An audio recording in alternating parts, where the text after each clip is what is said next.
ಒಂದು ಊರಲ್ಲಿ ಒಂದು ಸುಂದರ ಕುಟುಂಬ.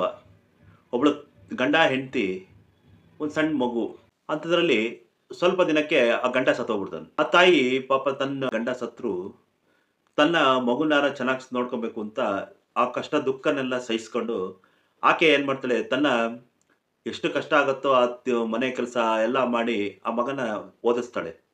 ತುಂಬಾ ಚೆನ್ನಾಗಿ ನೋಡ್ಕೊಂತಾಳೆ. ಅವನಿಗೆ ಎಲ್ಲ ಓದೆಲ್ಲ ಮುಗಿದ್ಮೇಲೆ ಅಂತೆ ಈ ವಿದೇಶದಲ್ಲಿ ಒಂದು ಕೆಲಸ ಸಿಗತ್ತೆ.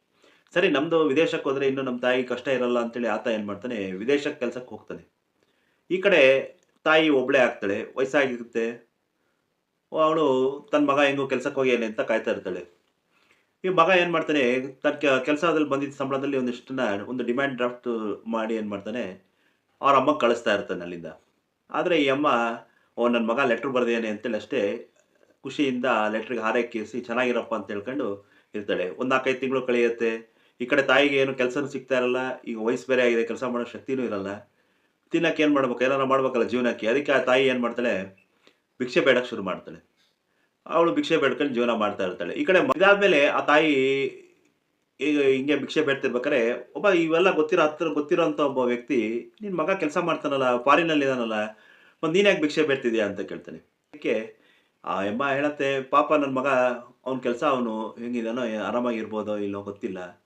ಒಟ್ಟು ಅವ್ನು ಪತ್ರ ಬರೀತಾನೆ. ನಾನು ಕ್ಷೇಮ ಚೆನ್ನಾಗಿದ್ದೀನಿ ಅಂತ ಅನ್ಕೊಂಡು ಸುಮ್ನೆ ಆ ದೇವ್ರನ ಗುಡಿಲಿಟ್ಟು ನನ್ನ ಪಾಡಿಗೆ ನನ್ನ ಜೀವನಕ್ಕೋಸ್ಕರ ಭಿಕ್ಷೆ ಬೇಡ್ತಾ ಇದೀನಿ" ಅಂತ ಹೇಳ್ತಾಳೆ. ಅದಕ್ಕೆ ಯಾಕೋ ಅನುಮಾನ ಬಂದ ಆ ವ್ಯಕ್ತಿ ಏನ್ ಮಾಡ್ತಾನೆ, "ಕೊಡು ಹಂಗಾರ ಏನ್ ಲೆಟರ್ ಬರೀತಾ ಇದ್ದ ನೋಡೋಣ ತಗೊಂಬಾ" ಅಂತೇಳಿ ಆ ಯಮ್ಮಂಗೆ ಹೇಳಿದಾಗ, ಆ ಯಮ್ಮ ತಂದು ಕೊಡತ್ತಳು. ಕೈ ಕೊಟ್ಟು ನೋಡಿದ್ರೆ, ಈ ಪ್ರತಿ ಲೆಟರ್‌ನಲ್ಲೂ ಪಾಪ ಆ ಹುಡುಗ ತಿಂಗಳ ಇಷ್ಟಿಷ್ಟು ದುಡ್ಡನ್ನ ಕಳಿಸ್ತಾ ಇರ್ತಾನೆ ಆ ಯಮ್ಮಂಗೆ. ಅದು ಡಿಮ್ಯಾಂಡ್ ಡ್ರಾಫ್ಟಲ್ಲಿ ಇರುತ್ತೆ. ಬಟ್ ಅದನ್ನ ಏನ್ ಮಾಡ್ಬೇಕು ಅಂತ ಈ ಯಮ್ಮಂಗೆ ಗೊತ್ತಿರಲ್ಲ ಅದಿದು ಅಂತ. ಹಾಗಾಗಿ ಆ ದುಡ್ಡು ಕಳಿಸಿಲ್ಲ ಅಂತೇಳಿ ಇದೇ ಬಡತನದಿಂದ ಯಮ್ಮ ಭಿಕ್ಷೆ ಬೇಡ್ತಾ ಇರುತ್ತೆ. ಇಲ್ಲಿ ಈ ಕಥೆ ಸಾರಾಂಶ ಏನಂದ್ರೆ, ದುಡ್ಡು ಕಳಿಸಿದ್ದೆ ಅನ್ನೋದ್ರ ಬಗ್ಗೆ ಈ ಯಮ್ಮಂಗೆ ಗೊತ್ತಾಗ್ಲೂ ಇಲ್ಲ. ಅದನ್ನ ತಿಳ್ಕೊಳ್ಳೋ ಪ್ರಯತ್ನನೂ ಮಾಡ್ಲಿಲ್ಲ. ಅದೇ ರೀತಿ ನಮ್ಮ ಕೆಲ ಹಿಂದೂಗಳು ಸಹ, ನಮ್ಮ ಹಿಂದೂ ಧರ್ಮದ ಬಗ್ಗೆ ಅನೇಕ ಗ್ರಂಥಗಳಿದೆ, ವಿಸ್ತಾರವಾಗಿದೆ. ಪುರಾಣಗಳಿದಾವೆ, ಇತಿಹಾಸಗಳಿದೆ. ತುಂಬಾ ಜನ ಇದ್ದಾರೆ. ಸಾಧು ಸಂತರು ಬರೆದಿರೋಂಥದ್ದು ಇದಾವೆ. ನಮಗೆ ಹೆಂಗ್ ಬೇಕೋ ಹಂಗೆ ಬದುಕ್ಬೋದು ಅನ್ನೋ ಒಂದು ಇದು ಸಹಿತ ಧರ್ಮದಲ್ಲಿದೆ. ಇದೇ ರೀತಿ ಬದುಕಬೇಕು ಅನ್ನೋ ಕಟ್ಟುಪಾಡುಗಳು ಇಲ್ಲ. ಇವ್ಯಾವುದನ್ನು ತಿಳ್ಕೊಳಕ್ ಹೋಗದೆ ತಮ್ಮಿಷ್ಟ ಯಾರೋ ಹೇಳ್ತಾರೆ, ಯಾವ್ದೋ ಧರ್ಮ ಇದು ಚೆನ್ನಾಗಿದೆ ಅಂತಾರೆ, ಇನ್ಯಾವುದೋ ಇದು ಇದೆ ಅಂತಾರೆ, ಯಾವುದೋ ಒಂದೊಂದು ತರ್ಕ ಮಾಡ್ತಾರೆ.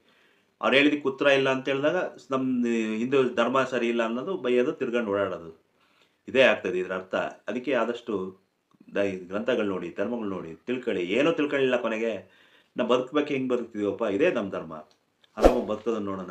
ಲೈಕ್ ಮಾಡಿ, ಸಾಧ್ಯವಾದಷ್ಟು ಶೇರ್ ಮಾಡಿ. ಧನ್ಯವಾದಗಳು.